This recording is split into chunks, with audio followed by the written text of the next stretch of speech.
சோமனஹள்ளியில் கோவில் நிலத்தில் அனுமதியின்றி சாலை அமைக்க முயற்சி, உடந்தையான அதிகாரிகள் மீது குற்றவியல் நடவடிக்கை பாயும். அறங்காவலர் எச்சரிக்கை. தருமபுரி மாவட்டம் பாலக்கோடு அருகே சோமனஹள்ளி கிராமத்தில் 1000 ஆண்டுகள் பழமை வாய்ந்த ஸ்ரீ அக்கு மாரியம்மன் கோவிலுக்கு சொந்தமாக 8 ஏக்கர் விவசாய நிலம் உள்ளது. கோவில் நிலங்களில் இந்து சமய அறநிலையத்துறை ஆணையரால் அனுமதி வழங்கப்பட்டால் மட்டுமே அரசோ, அரசு சார்ந்த நிறுவனங்களோ அல்லது தனி நபர்களோ நுழைந்து பணிகளை மேற்கொள்ள முடியும்.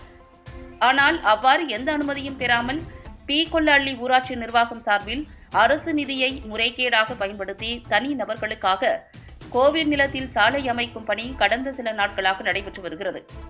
நேற்று முன்தினம் பாலக்கோடு தாசில்தார் சாலை அமைக்கும் பணியை தடுத்து நிறுத்திய நிலையில் ஊரக உள்ளாட்சித்துறை அதிகாரிகளின் மூலம் மீண்டும் அப்பணிகள் நடைபெற்று வந்த நிலையில் சோமனஹள்ளி அக்குமாரியம்மன் கோவிலுக்கு வந்த திருத்தொண்டர் அறக்கட்டளையின் அறங்காவலர் ராதாகிருஷ்ணன் உரிய அனுமதியின்றி கோவில் நிலத்தில் சாலை அமைக்கும் பணியை கண்டித்தவர்.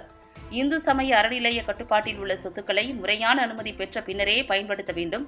ஆனால் கொல்லஹள்ளி ஊராட்சி சார்பில் அரசு நிதியை பயன்படுத்தி கோவில் நிலத்தில் அத்துமீறி சாலை பணிகள் அமைத்து வருவது கண்டிக்கத்தக்கது.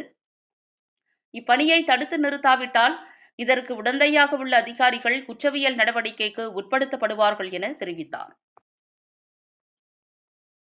சொத்துக்கள் பாதுகாப்பது குறித்து ஒவ்வொரு மாவட்டமாக சென்று சம்பந்தப்பட்ட துறை அலுவலர்களுடன் ஒருங்கிணைந்து ஆய்வு நடத்தப்பட்டுள்ளது. இந்த தருமபுரி மாவட்டத்தை பொறுத்தவரையிலும் பல்வேறு தடவைகள் வந்துள்ளோம்.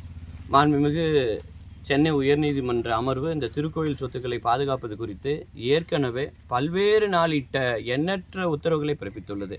ஆனால் நடைமுறையில் பார்த்தோமானால் அதை சம்பந்தப்பட்ட அலுவலர்கள் நடைமுறைப்படுத்துவதில் வேலியே பயிரை மேய்ந்த கதையாக சம்பந்தப்பட்ட அலுவலர்களே அவங்க உடந்தையாக இருக்கிறதுனால கோயில் சொத்துக்களை சரிவர காப்பாற்ற முடிவதில்லை.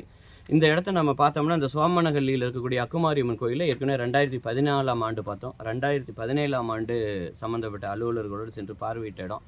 இப்போ பார்த்தோம்னா கடந்த வாரம் இந்த இடத்துல அத்துமீறி உள்ளே நுழைந்து ஊராட்சி நிதியினை மோசடியாக பயன்படுத்தி அரசு துறை இந்த இடத்துல சாலை அமைச்சிருக்காங்க தனிப்பட்ட உபயோகத்துக்காக. ஒரு திருக்கோயிலுடைய சொத்துல நுழையிறதுக்கு முறையான விசாரணைக்கு பிறகு சட்டப்பிரிவு 34 கீழ் அரசு மற்றும் அறநிலையத்துறை ஆணையரிடமிருந்து அனுமதி பெறணும். ஆனால் அந்த மாதிரி எந்த விதமான அனுமதியும் பெறாமல் போனால் கிராமத்தில் கொச்சையாக சொல்லுவாங்க, தாலி கட்டாமல் அனுப்புறது பேருன்னு சொல்லிட்டு. அந்த மாதிரி ஒரு செயலை, அயோக்கியத்தனமான ஒரு செயல் இங்கே நடந்திருக்கு. இதன் பேரில் குற்றவியல் வழக்கு பதிவு செய்கிறதுக்கு அரசுக்கு ஏற்கனவே தெரிவிச்சிருக்கிறோம். இது காலதாமதம் ஏற்படும் பட்சத்தில் சம்பந்தப்பட்ட அனைத்து துறை அலுவலர்கள், நபர்கள் கூட்டுச்சதியின் கீழ் வழக்கில் சேர்க்கப்பட்டு குற்றவியல் நடவடிக்கைக்கு உட்படுத்தப்படுவார்கள். ராதாகிருஷ்ணன், அறங்காவலர், திருத்தொண்டர்கள் அறக்கட்டளை. நன்றிங்க சார். நீங்கள் முன்னாள் தாசில்தார் பேசி